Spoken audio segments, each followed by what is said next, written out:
Thomas Soto, 6h-9h sur Europe 1. Le débrief de la matinale, les temps forts de ce que vous avez entendu ce matin sur Europe 1.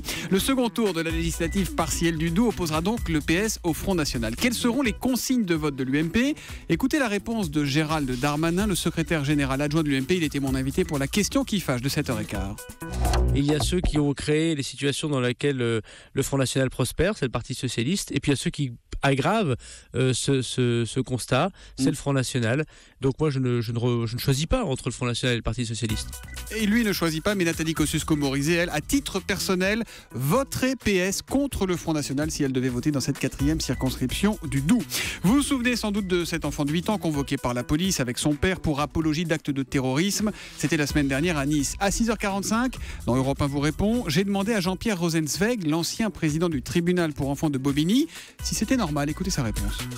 On est dans le registre de la connerie d'enfant. Qu'est-ce qu'il sait, ce gamin? D'ailleurs, même son père et d'autres l'ont dit. Quand il a vu les attentats Charlie Hebdo, il ne savait même pas ce que c'était, que le terrorisme, etc. Donc, effectivement, on n'est pas dans le registre de la punition au sens de la sanction pénale, mais dans le registre de l'éducation. Il faut reprendre ce gamin parce qu'il n'a pas compris sa réaction, il n'a pas compris ce qu'a suscité. C'est plus sa de la réaction. pédagogique de la justice qu'il faut faire. Pédagogie. Donc, la convocation au commissariat, à mon avis, s'impose moins qu'un accompagnement éducatif. Le taux de réponse pénale des mineurs est plus élevé que pour les adultes aujourd'hui en France. La justice, loin du laxisme. Précision de NCRUC, qui est responsable de la mission Enfance en France de l'UNICEF. Et c'est sur europe1.fr. Notre journaliste Mélanie Taravant nous en parlait à 7h30. Une grossesse sur 4 ne serait pas désirée par le père. Un chiffre surprenant. Écoutez le témoignage de cet homme devenu papa sans le vouloir. Un préservatif qui craque, une pilule mal prise, c'est ce qui est arrivé à Pierre. À l'époque, il s'apprête à passer son bac et il apprend totalement sidéré qu'il est papa en revoyant une ancienne petite amie. T'as une petite fille qui est née il y a un mois. Voilà, elle me l'a dit de manière aussi froide et détachée. La première chose, tu te dis, comment je vais faire? Maintenant, j'ai un môme, tu vas plus pouvoir faire tes conneries, tu vas plus pouvoir sortir jusqu'à 4h du mat. Donc, je lui en veux énormément. Mais après avoir vu l'enfant, c'est impossible de se dire, ok, je l'ai vu, merci, au revoir, et puis on se reverra dans 10 ans. Moi, si j'ai une vraie douleur, c'est de ne pas avoir connu ces 9 mois, moi. Hier, les handballeurs français étaient en finale du championnat du monde et ce matin, nous sommes tous champions du monde, évidemment. Comment les experts ont-ils célébré cette victoire? La soirée était visiblement très, très légèrement arrosée. Écoutez le champion, Nicolas Karabatic, c'était à 6h30 sur Europe 1. C'est fabuleux, ouais. Et il manque des bières, putain. C'est incroyable, quand même, un champion du monde, il n'y a pas de bière.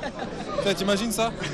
Tu rencontres 5 fois champion du monde, tu rencontres, et pas une bière. Il manque qu'on rentre à Paris, les gars.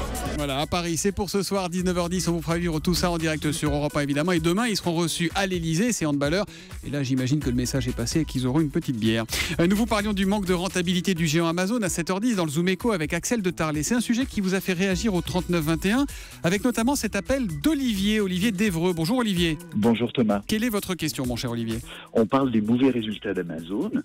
Est-ce qu'on peut parler de la prochaine faillite du siècle pour cette entreprise? Oula, comme vous y allez. Alors cette question, je la pose tout de suite à Emmanuel Dutheil, chef du service économique d'Europe 1. Est-ce que l'étape d'après, c'est la faillite pour Amazon? Alors, je vais faire un pari, il n'y a aucun risque qu'Amazon soit en faillite dans les mois et dans les années à venir. Il faut déjà regarder la réalité des résultats d'Amazon.